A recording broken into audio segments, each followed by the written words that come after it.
Good morning, sir. Very, very morning.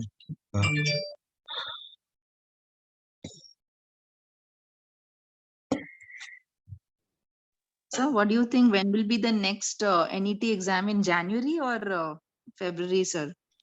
Because See, this one, yeah, this one is yeah, already late, sir. Abhi wala. we have these two options कि दो चीजें हो सकती हैं. The first thing is कि whenever this, जब भी वो notification निकालते हैं तो they allow us कि at least हम 3 month वो देते हैं, कम से कम 3 month हमें प्रिपरेशन के लिए. So अगर हम ऐसे सितंबर में देखें तो सितंबर में एग्जाम्स होंगे and after that we have October, November and December. तो देयर इज द चांसेस कि वो दिसंबर में नोटिफिकेशन निकाल सकते हैं. जैसा एक मेरा एक एनालिसिस है कि दिसंबर में नोटिफिकेशन निकाल सकते हैं एंड आफ्टर दैट जैन के मिड में ले सकते हैं. बट इसके बहुत ही लेस चांसेस हैं क्योंकि जैसे अभी ये लोग डबल कंबाइन करके दे रहे हैं. There is a very much possibilities कि वो अगला जो सेशन होगा, अगला जो अटेम्प्ट है, वो भी वो डबल करके देंगे. लाइक जून दिसंबर का 2022 एंड 2023 का जून, इन दोनों को कंबाइन करके दे सकते हैं वो. उसके बाद ही फिर सब कुछ ट्रैक पे आएगा वापस से. लाइक अभी भी वो एक एग्जाम पीछे है अभी भी. सो इसके ज्यादा चांसेस है कि जो अभी हो रहा है अगले साल सेम हो. And there is a very less chances, but ऐसा मान सकते हैं क्योंकि यूजीसी ने ऐसा कई बार किया है पहले कि अगर आप पेपर्स देखें पहले के तो ऐसा हुआ है हमेशा कि कभी कभी अगर वो डिले हो गया है. बीच में एक बार क्या हुआ था कि 2014 या 15 की बात है, जुलाई में शायद पेपर का कुछ पंगा पड़ गया था. दैट्स व्हाई दे उन्होंने दोबारा से अगस्त में स्टार्ट किया था एक और बार. मतलब सेम पेपर को उन्होंने अगस्त में भी लिया था. उसके बाद फिर वो डिले होने के कारण उन्होंने इस पेपर को जैन में शिफ्ट कर दिया था कि वो उन्होंने फिर अगला जो अटेम्प्ट है वो दिसंबर की जगह पे जनवरी में लिया था. सो ऐसी पॉसिबिलिटीज हैं कि जनवरी में उन्होंने कई बार लिया है पेपर. बट जिस हिसाब से अभी सिचुएशन चल रही है अभी तक वो उन्होंने उसको ट्रैक पे नहीं लाए हैं. तो चांसेस हैं कि अभी भी सेम दोबारा होगा जैसे अभी हुआ है. कंबाइन करेंगे वो दोबारा से.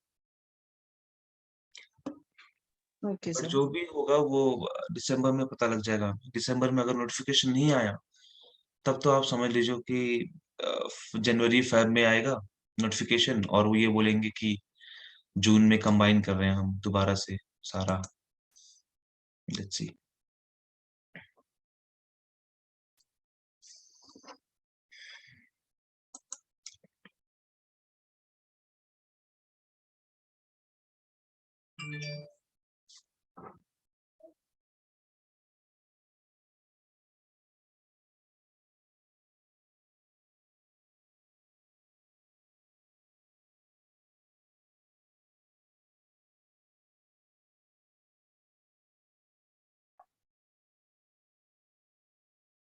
We will wait for 2-3 minutes more and then we'll start.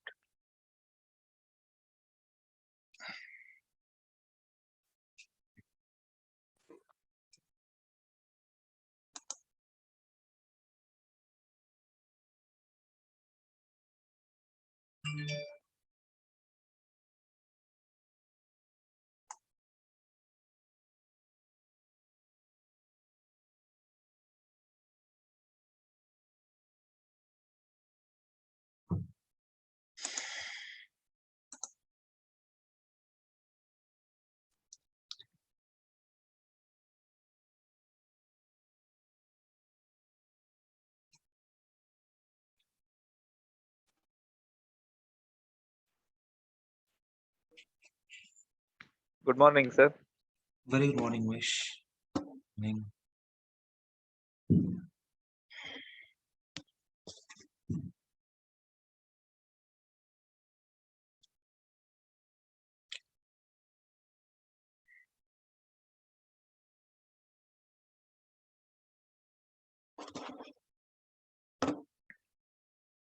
Good morning, Parul.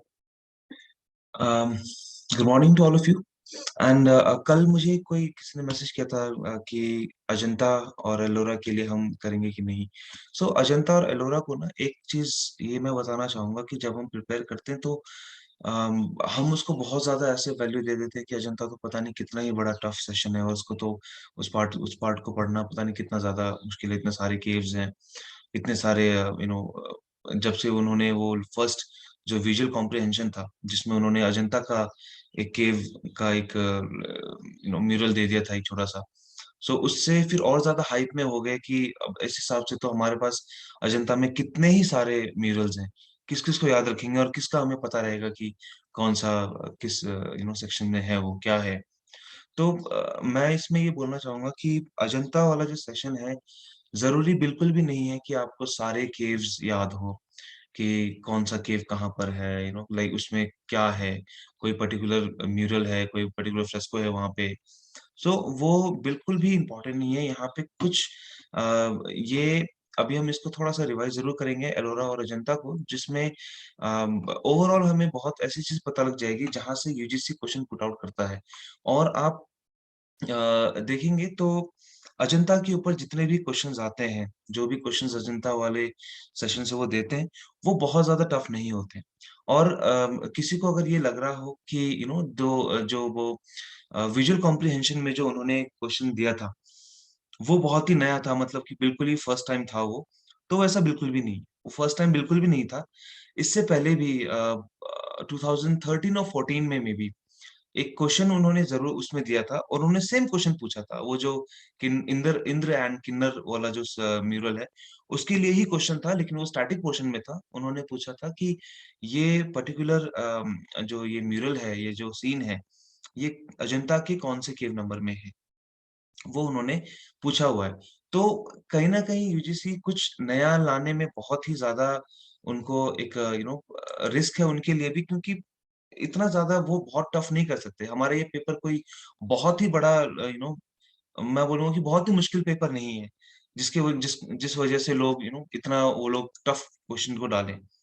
So tough questions वो नहीं डालते, बस वो थोड़ा सा घुमा के डालते थे। अगर किसी ने प्रिपरेशन के लिए 2011 टू 12 से अगर क्वेश्चन पेपर्स को जरूर देखा होता तो वो क्वेश्चन वो डेफिनेटली, अगर उनको नहीं भी पता होता, फॉर एग्जांपल 5 में से 4 क्वेश्चंस तो डेफिनेटली वो कर लेता बहुत आराम से कि वो क्वेश्चन है क्या। सो बस कई बार ऐसा होता है कि वो जो विजुअल कॉम्प्रिहेंशन वाला सेशन होता है उसमें जब नया जब हम करते हैं तो नया कोई हमें विजुअल मिलता है तो उसमें बस इतना सा फर्क ये होता है कि 4 क्वेश्चंस तो आप ये मान के चलें, जब भी ऐसा कुछ क्वेश्चन आता है तो 4 क्वेश्चंस तो ऐसे होते हैं जो सिर्फ आपके उस टॉपिक के ऊपर जो नॉलेज है उस बेसिस पे ही आपका 4 क्वेश्चन निकल जाएंगे। एक क्वेश्चन सिर्फ होता है ऐसा जब वो विजुअल अपीयरेंस को दिमाग में रख के पूछते हैं कि उस इमेज में ये क्या हो रहा है या फिर ये कौन है। हाँ, ये हो सकता है कि अगर हमने वो ना देखा हो तो थोड़ा मुश्किल हो सकता है, तो वो एक क्वेश्चन हम स्किप कर सकते हैं। लेकिन मैं इतना मानता हूँ कि अगर हमारी प्रिपरेशन बहुत अच्छी है और भले ही आपके पास एक ऐसा अनजान विजुअल आ जाए जो आपने पूरे प्रिपरेशन में कभी नहीं देखा हो, I am sure about this कि 4 क्वेश्चंस तो उसमें से डेफिनेटली ठीक होंगे आपके। ये होता है एंड अजंता वाले सेशन में भी यही था। And I guess we should start. हम थोड़ा सा अभी अजंता और एलोरा को, बस ज्यादा नहीं लगेगा, 10 मिनट का, एक 15 मिनट का वो एक सेशन होगा जिसमें हम अजंता एलोरा को फिनिश करेंगे एंड उसके बाद we will start this Delhi सल्तनत जो हमने कल जितना हमने किया उसके आगे को हम कंटिन्यू करेंगे। सो अजंता एलोरा के लिए मैं बेसिकली एक हम एक चीज रखेंगे कि जो अजंता एंड एलोरा है उसका, अजंता की बात कर लेते हैं पहले हम।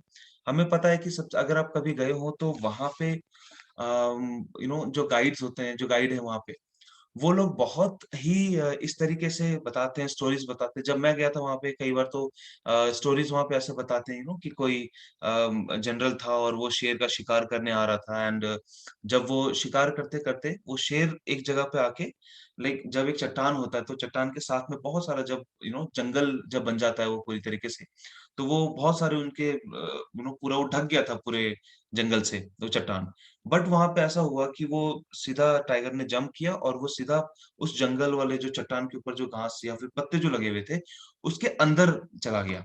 एंड ही वाज़ शॉक्ड कि ये कैसे हो गया? ये तो कोई पत्थर के अंदर कैसे जा सकता है? So he collected those peoples and ऐसे सबको बुला के फिर जब वहाँ पे देखा तो ही फाइंड की वहाँ पे एक एक गुफा है। एंड जब और थोड़ा-सा एक्सकेवेट करने की कोशिश करी, एक्सप्लोर करने की कोशिश किया, तो डिस्कवर वन मोर केव। फिर ऐसे करते-करते उन्होंने केव्स का पूरा एक भंडार ढूँढ लिया। सो ये एक ऐसा स्टोरी है जो वहाँ पे गाइड्स बताएँगे। अब हू नोज़ कितना ये सच है, सही है, गलत है।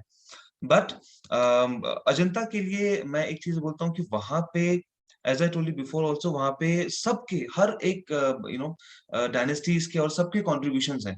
हाँ, ये आप ये देखेंगे शुंगा में हमने जब कुषाण में कलम पढ़ रहे थे, तो उनके उनके टाइमलाइन में कहीं पे भी अजंता का नाम नहीं आता है।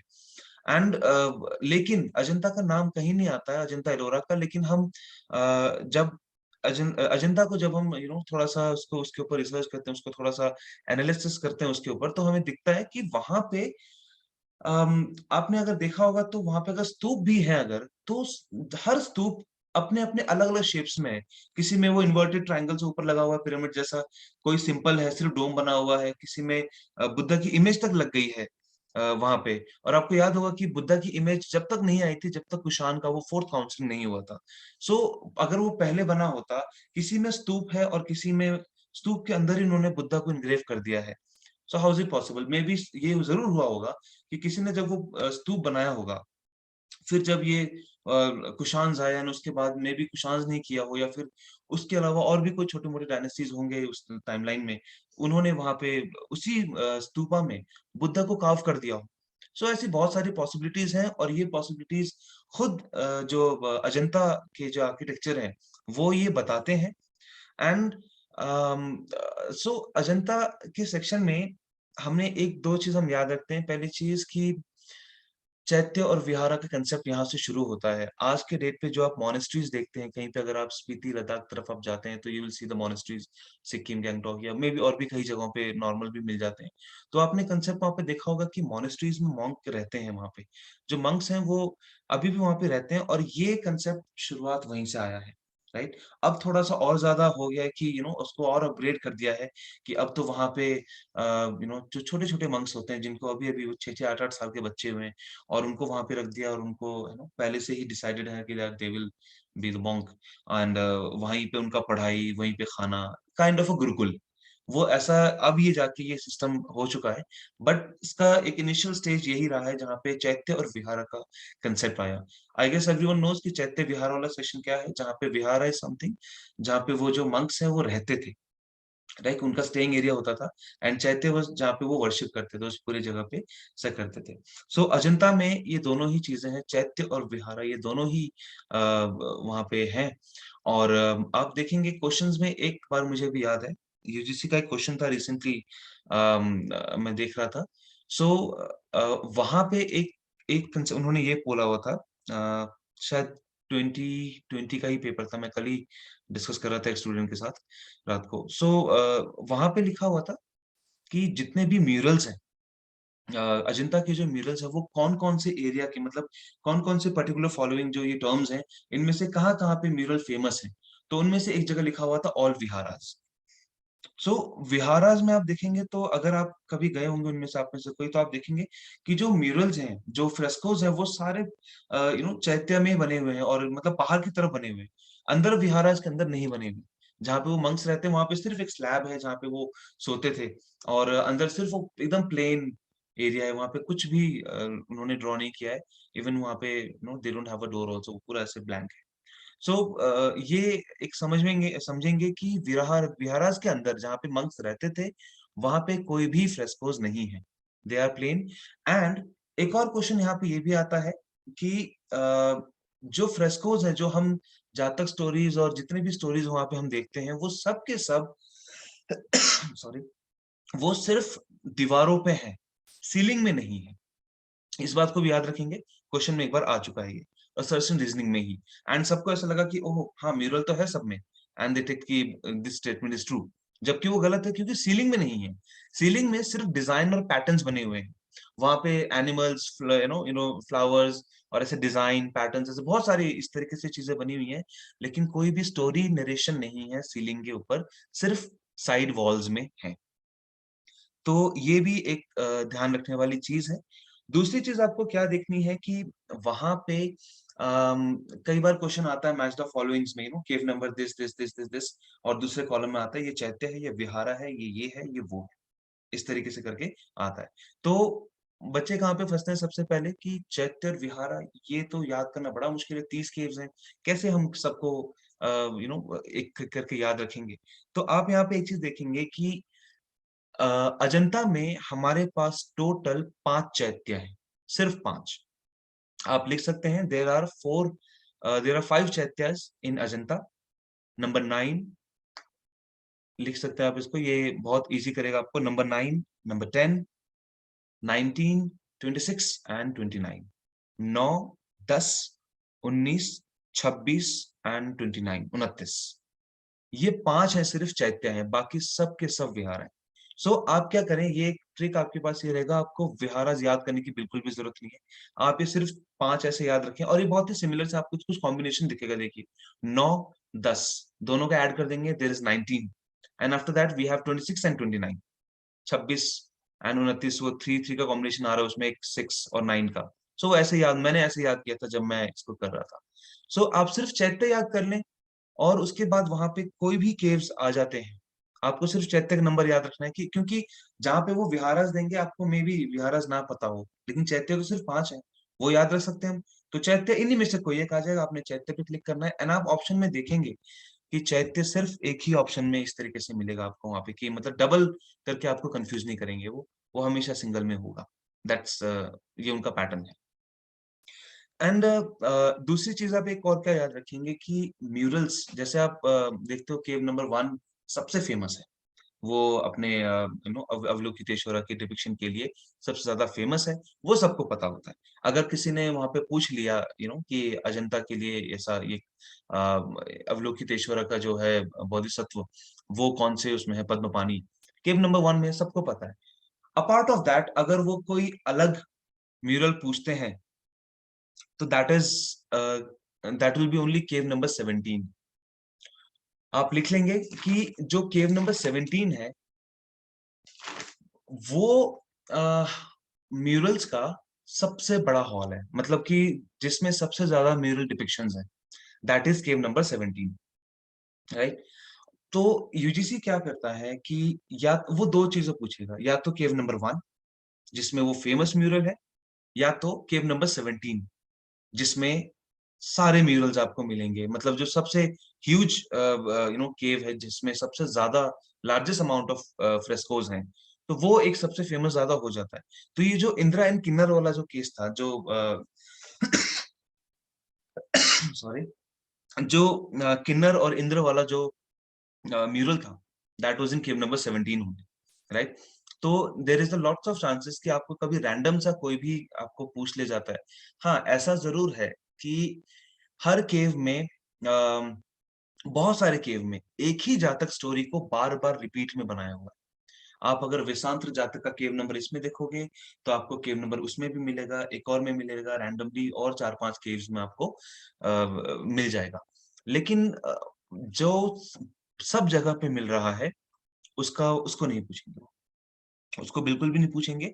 जो लिमिटेड है, या फिर अगर उन्होंने पूछना भी होगा, फॉर एग्जाम्पल मान के चलिए वेशांत्र जातिका, हमने कल ही एक टर्म पढ़ा था हमने ये, अगर वेशांत्र जातिका हर लाइक 5 केव्स में है, अजंता के 5 केव्स में वेशांत्र जातिका है, तो देर इज अ चांसेस कि वो केव नंबर 17 में भी होगा, राइट। एंड जब वो वेशांत जातिका के बारे में बात करेंगे, तो ऑप्शन में वो आपको केव नंबर 17 ही रखेंगे, दूसरा नहीं रखेंगे, राइट? सो एक चीज़ आप याद रखेंगे, चैत्याज़ याद कर लीजिए कि चैत्याज़ आपके 5 हैं। ये आपको 2 नंबर ज़रूर दिलाएगा अजंता का जब क्वेश्चन आता है। एंड दूसरी चीज़ कि आपको ये याद रखना है कि केव नंबर 17 इज़ द केव जिसमें लार्जेस्ट अमाउंट ऑफ फ्रेस्कोज़ हैं, right? Cave number 1 is automatically important, वो है ही, राइट? एंड ये मुझे अभी याद नहीं आ रहा, आप एक बार चेक कर लेना खुद कि केव नंबर 10 में या 12 में है, जहाँ पे बहुत ही लार्जेस्ट एक बहुत ही बड़ा बुद्ध का एक स्कल्पचर है and that is in Mahaparinirvana pose में, जहाँ पे वो बुद्धा ऐसे करके सो रहे हैं। तो वो एक रिलीफ स्कल्पचर है लेकिन काफ़ी बहुत बड़ा है वो। आई गेस 10 या 12 में आप सर्च कर लेना आराम से मिल जाएगा। वो आप एक याद रखें कि जो बुद्धा है, वो कौन से कौन से केव नंबर में है। आप एक वो याद रखेंगे। ये कुछ-कुछ चीज़ें आप नोट करके रख लेंगे तो आपका अजंता वाले क्वेश्चन्स बहुत आराम से सॉल्व हो जाएँगे और ये इससे ज़्यादा डीप नहीं जाते अजंता। कहीं पे भी आपको नहीं जाएँगे एंड ये आप एक एक और मैं आपको बता देता हूँ जिसमें उम, मैं आपको एक सेशन आपको भेज दूँगा, एक छोटा-सा पार्ट जहाँ पे आपको लार्जेस्ट केव आपको मिलेगा। आपको पता रखना है कि अजंता का सबसे लार्जेस्ट केव कौन-सा है, सबसे स्मॉलेस्ट कौन-सा है। आई गेस स्मॉलेस्ट 15A है। If I am not wrong, let me check. 15A yes 15A 15A जो है वो आपको पता है कि जब पहले 29 केव थे, 29 केव थे तो उसके बाद एक छोटा-सा केव और डिस्कवर हुआ था वहाँ पे एंड वो बिल्कुल केव नंबर 15 के साथ में ही था। सो उसको क्योंकि वो एक एक बन चुका था 15, 16, 17, 18 ऐसे बन चुका था, तो वो बीच में मिला उनको, तो उसको अलग से काउंट करना थोड़ा उन्होंने गलत समझा तो उसको क्या किया 15A कर दिया। वो बहुत ही छोटा-सा केव है, दैट इज़ द सबसे smallest cave in Ajanta 15A। Largest I am not getting it, मुझे याद नहीं आ रहा कि कौन-सा था 19 या आई गेस ऐसा कुछ था। सो वो मैं आपको एक शेयर कर दूँगा आपको ग्रुप में बाद में। तो ये इतनी सी चीज़ें आप याद रखें, आपका अजंता का सारे क्वेश्चन्स हो जाएँगे। अजंता इससे ज़्यादा आपको कुछ भी नहीं पूछने वाले। हाँ, ये ज़रूर करें कि जातक स्टोरीज़ को एज़ आई सेड कि जातक स्टोरीज़ को आप उसको चेक करके ज़रूर रखें। हुँ? yes, cave number 4, that is the largest vihara of Ajanta. Cave number 4 is the largest vihara, right? So yes, इसको और क्या करना है कि आपने जो भी जातक स्टोरीज हैं, as I told you before also, जातक स्टोरी आपको हर जगह पे काम आएगा। अजंताज में भी काम आएँगे, आपको कभी सांची के स्तूपा जो है उसमें भी आपको डिपिक्शंस हैं, तो वहाँ पे भी आपको पूछ लिया जा सकता है एंड ये ऐसे-ऐसे जितने भी हैं, आप जितना हो सके आपको जातक स्टोरीज़ मेन तो आप ज़रूर याद रखें। For example there is a Jataka story called महाकपि जातका। महाकपि जिसमें क्या हो रहा है कि देयर इज़ अ बंदरों का एक झुंड एंड उसमें जो सरदार है बंदरों का, ही इज़ बुद्धा। वो उन्होंने बुद्धा के उसमें एज़ अ उन्होंने बर्थ लिया sir which is the oldest cave in Ajanta. मुझे ऐसे एग्ज़ैक्टली अचानक से ऐसा ऑन द स्पॉट याद नहीं आ रहा बट मैंने लिखा हुआ है बट लाइक आई हैव पूरा ऐसे मैंने बस बहुत ही ऐसे करके लिखा हुआ है तो मुझे अभी दिख नहीं रहा। But I will share that मैं सबसे लार्जेस्ट, सबसे स्मॉलेस्ट, सबसे ओल्डेस्ट, है ना? इस तरीके से वो जो भी हमारे पास है मतलब जो भी इन्फॉर्मेशन हमारे पास कलेक्शंस हैं उसकी, वो मैं आपको शेयर कर दूँगा आज ही क्लास के बाद। एंड राइट सो ये चीज़ें हैं एंड अजंता वाले सेक्शन में एक केव नंबर 1 में जब आप वो अवलोकितेश्वरा वो पद्मपाणि का जब आप वो इमेज देखते हैं तो उसके साइड में कहीं पे देयर इज़ एक ब्लैक प्रिंसेस करके एक है छोटा-सा एक इमेज और है। तो वो ज़रूर आपने देखना कि ब्लैक प्रिंसेस वो किस साइड है, क्या है? कभी उसके बारे में भी आ सकता है या फिर कभी पूछ ही लिया जाए कि ब्लैक प्रिंसेस कौन से केव नंबर में है अजंता के। सो मैं अजंता का एक बुक आपसे शेयर करूँगा आज। वो that is not a book बहुत ही पतला-सा एक छोटा-सा है। वो बेसिकली जब आप जैसे आर्कियोलॉजिकल सर्वे ऑफ इंडिया वालों का ही वो एक बुक है। जैसे हम कहीं पे भी जब जाते हैं तो मिलता है ना कहीं पे बाहर जो स्टॉल्स लगे होते हैं उनके पास जो किताबें होती हैं, वो अगर कहीं पे भी आप ऐसे घूमने जाते हैं एंड कोई ऐसे मॉन्यूमेंटल जगह है कोई इस तरह की, और वहाँ पे जाएँ और वो जो लोकल जो लोग होते हैं, जो किताबें बेच रहे होते हैं, वो पतली-सी दे आर जस्ट लाइक कि गाइड की तरह होते हैं वो किताबें छोटी-सी। तो वो आप हमेशा पिक कर लें या फिर कहीं पे आपको मिलता है ना, क्योंकि उससे ज़्यादा ऑथेंटिक आपको आपको डेटा आपको कहीं नहीं मिलेगा। क्योंकि वो वहीं पे बेच रहे हैं और उन सबको पता है वो चीज़ का। बाकी बाहर से जो रिसर्चर्स आ रहे हैं, इधर से कर रहे हैं, वो 10 रिसर्चर्स आएँगे, उनके पास 10 अलग-अलग डॉक्यूमेंट्रीज़ होंगी उनके पास, अपनी डेटा के। सो इसीलिए आप वो कभी कलेक्ट करें तो वो एक वही है। जब अजंता जब हम गए तो वहाँ पे मिला था, उसका एक PDF I have made that, तो वो है मेरे पास, आई विल शेयर। एंड उसमें आपको एक, अगर आपको किसी को जानना हो, अंदर से क्यूरियोसिटी हो कि मुझे एक-एक केव के बारे में बहुत अच्छे से जानना है, तो बहुत ही डिटेल में उन्होंने किया। वो बहुत ही पतली-सी एक मेन्यू की तरह वो छोटा-सा बुक है। I will share that. And ऐसे ही जैसे मैंने बताया महाकपि जातका, वी हैव दिस छदंत जातका, जिसमें 6 टस्क वाले एक एक हाथी की स्टोरी है, जहाँ पे वो खुद बुद्धा है उसमें। एंड देयर इज़ ऐसे और ऐसे आपको मैं आपको बुक शेयर करूँगा, उसमें बहुत सारे ऐसे जातक स्टोरीज़ हैं। आप इंटरनेट पे आप ढूँढेंगे ऐसे जातक स्टोरीज़ की वेबसाइट्स हैं बाकायदा। वेबसाइट्स में आपको विद इमेजेस लाइक जैसे एक महाकपि जातका है। अब वो महाकपि जातका कहाँ-कहाँ पे डिपिक्टेड है, किसी बारूद में, अजंता में, ऐसे-ऐसे कई जगहों पे, तो वो उन्होंने इमेज भी साथ में लगा रखे होते हैं कई बार। सो वो आप देख सकते हैं। सो अजंता के लिए बस इतना सा अगर आप देखेंगे, दैट इज़ इनफ। आपको ये मेन-मेन चीज़ें पता होनी चाहिए। बाकी डिटेल में तो आप जितना भी करो उतना कम है, अजंता या एलोरा किसी भी टॉपिक में। सो ये एक बेसिक अपर लेयर है जो आपको ये याद रखेंगे। And we have this Ellora. Ellora में भी हमारे पास बहुत सारी ऐसी चीज़ें हैं जहाँ अम अजंता वाला जो सेक्शन है वहाँ पे ना सिर्फ बुद्धिज़्म है। आप याद रखें कि बुद्धिस्ट केव्स हैं वो सारे, उसमें कहीं पे भी आर्किटेक्चर बुद्धिस्ट है। बेसिकली अगर आपको क्वेश्चन कई बार वो ट्रिक करके दे देते हैं कि आर्किटेक्चर कहाँ कौन-सा है, तो वो आर्किटेक्चर बुद्धिस्ट है उसके अंदर। बुद्धिज़्म के आर्किटेक्चर्स हैं उसमें। और एलोरा में we have Jain temples also, Hindu temples also and Buddhist also. ये तीनों ही हमें जो है मिल जाते हैं इसके अंदर। एंड आप लिख इसको याद रखेंगे। केव नंबर जो एलोरा है, एलोरा में we have this 34 caves. Ellora में वी हैव 34 केव्स, जिसमें से 1 से लेके 12, cave number 1 to cave number 12, ये आपका बुद्धिस्ट केव है। ये बुद्धिज्म को डेडिकेटेड है। And after that cave number 13 to cave number 29, that is a Hindu cave. Hindu cave. And 30 से लेके 34, that is a Jain cave. So ये आपको एक एक देखने वाली चीज है यहाँ पे। एंड इससे ज्यादा इम्पोर्टेंट आपको और क्या है? हाँ, एलोरा में कुछ-कुछ केव्स का सबके अलग से लोकल नेम्स भी हैं उनके पास कुछ-कुछ। टीजीटी और डीएसएसबी वाले कई बार इसको तो बहुत बार पूछते हैं।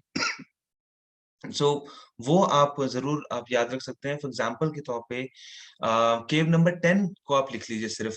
केव number 10 in Ellora, that is the cave number 10 is also known as Vishwakarma cave. ये यूजीसी के एस्पेक्ट से बहुत ज़्यादा इम्पोर्टेंट नहीं है, क्योंकि अभी तक नहीं पूछे गए हैं। But there is a chances कि कभी वो जब एलोरा और इनके ऊपर थोड़ा-सा टफ करने की वो हल्का-सा सोचे, तो इस तरह की चीज़ें वो डाल सकते हैं।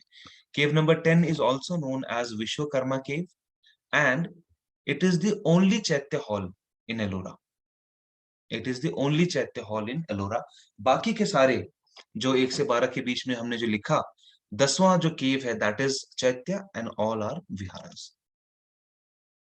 Cave number 10. And after that, uh,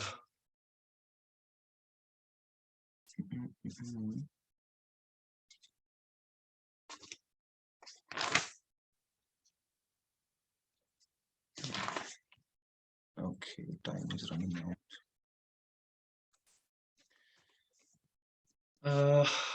okay, let's see one more. एक छोटा कैलाश देयर वाज, मुझे याद नहीं आ रहा कहाँ पे वो छोटा कैलाश करके था एक।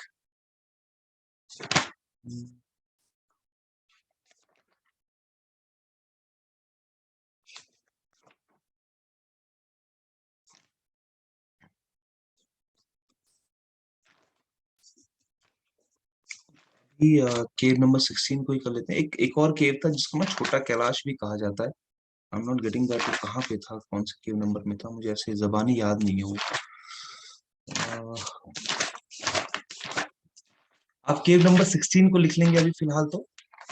Okay, that is cave number 30। Let's see, yes 30A। हाँ जी, केव नंबर 30 दैट इज छोटा कैलाश। एक ये लिख सकते हैं आप कि छोटा कैलाश किसको बोला जाता है ना। एंड यस, द मेन यहाँ पे एलोरा के बारे में जो क्वेश्चन ज्यादा वैसे पूछा जाता है दैट इज अजंता के लिए, सॉरी केव नंबर 16 के लिए, कैलाशनाथ टेम्पल। कैलाशनाथ टेम्पल के लिए क्वेश्चंस यहाँ पे किस तरीके के आते हैं, हमने राष्ट्रकूटा में भी इसके बारे में थोड़ा सा बात किया था। लेकिन अब थोड़ा सा इसमें क्या चीज है कि अगर आप अजंता को आप सॉरी केव नंबर 16 को जब आप देखते हैं कैलाशनाथ टेम्पल को, तो वहां पे बहुत सारे स्कल्पचर्स एंड रिलीफ स्कल्पचर्स हैं जो कि इम्पोर्टेंट है। सो एक आपने हमेशा से देखा होगा रावणा शेकिंग माउंट कैलाश। वहां पे वैसे तो बहुत सारे केव्स में है, इवन आप केव नंबर थोड़ा सा और आगे जाते हैं तो वहां पे भी आपको रावणा शेकिंग माउंट कैलाश वाला जो स्कल्पचर है वो आपको मिलता है। लेकिन Ajanta, sorry why I am taking Ajanta, Kailashnath temple में आपको जो स्कल्पचर मिलता है, this Rawna shaking mount Kailash वाला, और या फिर रावणुग्रह भी बोलते हैं उसको, है ना।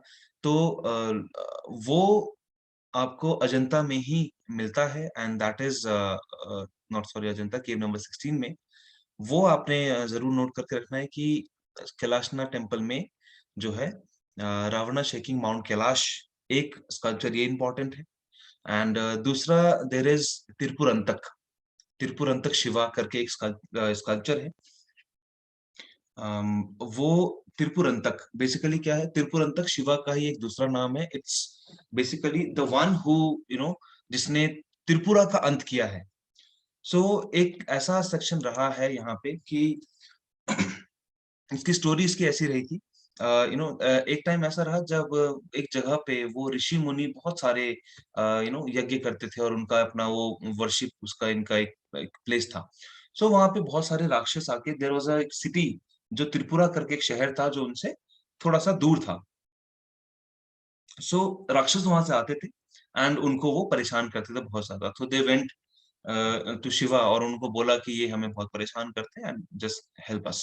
सो ही वर ही डेड कि उन्होंने अपना बाण और त्रिशूल से निकाला तीर, एंड उन्होंने एक ही अपने तीर से, वो जो 3 शहर थे ऐसे लाइन में यूं करके लाइन से, तो उन्होंने एक ही तीर से, अपने एक ही बाण से जो है वो तीनों शहर को एक साथ ही उसका खत्म, नाश कर दिया था, डिस्ट्रॉय कर दिया था एक तीर से। So that's why he is also known as Tripura. Tripura का अंत करने वाला इज द त्रिपुरंतक। तो इसी स्टोरी की यही स्टोरी की डिपिक्शन है इस आपके अजंता में, सॉरी केव नंबर 16 में, कैलाशनाथ टेम्पल में। और ऐसे और भी स्कल्पचर्स, रिलीफ स्कल्पचर्स हैं जो कि आपको ये केव नंबर 16 में आपको मिलते हैं। बहुत सारे से रिलीफ स्कल्पचर्स है जहाँ पे Shiva and Parvati are playing dice करके एक है, right. And there is one more. So ऐसे कुछ कुछ ये रिलीफ स्कल्पचर्स हैं जो आपको अजंता, ये केव नंबर 16 में आपसे पूछा जाता है कि ये फलाना मैच द फॉलोइंग में आता है। फॉर एग्जाम्पल यहाँ पे लिख देंगे त्रिपुरंतक, और इधर लिख देंगे आपको मैच द फॉलोइंग में केव नंबर 16 या फिर कैलाशनाथ टेम्पल, इस तरीके से करके। तो आपको पता होता है कि त्रिपुरंतक जो है वो कैलाशनाथ में है। There is a one more sculpture call, जैसे ये एक, ये इसकी इसमें भी मैच द फॉलोइंग आ जाता है रावणाशेकी माउंट कैलाश के लिए। एक स्कल्पचर और है महिषासुर मर्दिनी, और महिषासुर मर्दिनी आपको कैलाशनाथ टेम्पल में भी मिलता है और वो आपको एलिफेंटा में भी मिलता है। सो इस बात का आप ध्यान रखेंगे कि महिषासुर मर्दिनी जो है वो आपको एलिफेंटा वाला ही चूज करना है जब ऑप्शन में आएगा।